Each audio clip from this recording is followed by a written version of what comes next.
Consumatum S.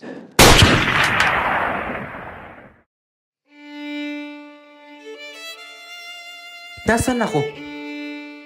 Hindi pamilyar ang lugar na ito.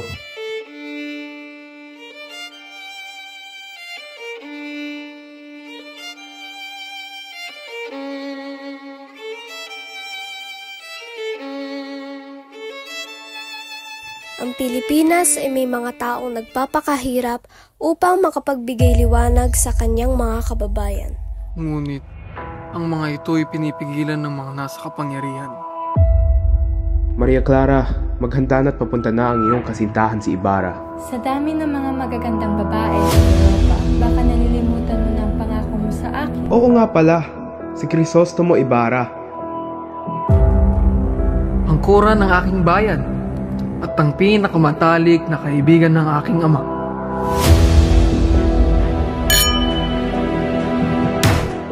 Nakita na ninyo, iyan ang kasamang dulot ng pagpapaaral sa Europa. Nagiging mapagmataas, dapat iragbawal ng pamahalaan ang gayon.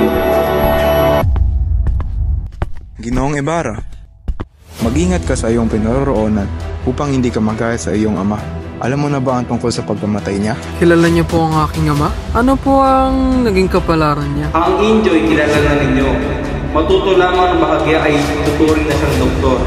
Lalo na kapag siya'y napunta sa Europa. Nabulagan sa pangalipasta, pang-aabuso at pagmamanipula. Elias! Ikaw ang baliw! Vamos! Magkanta ikaw! Huwag po! Tama na po! Tama na po! Baba po kayo sa amin!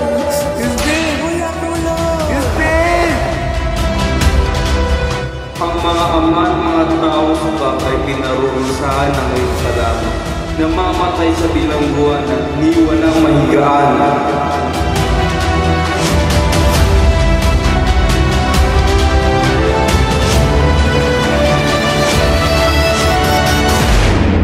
Sumusobra ka na!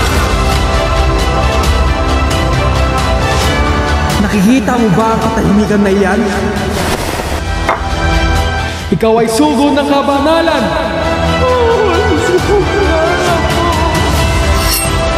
Kayong mga Ibarra, kayo ang nagdala ng aking kasawian.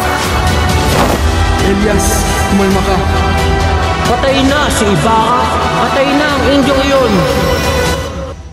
Mamamatay akong hindi nakikita ang ningning ng bukang liwayway sa aking bayan. Kayong makakakita, salubungin ninyo siya. At huwag kalilimutan ang mga nabulid sa dilim ng gabi. Disgrasyado! Anong klaseng pari ka?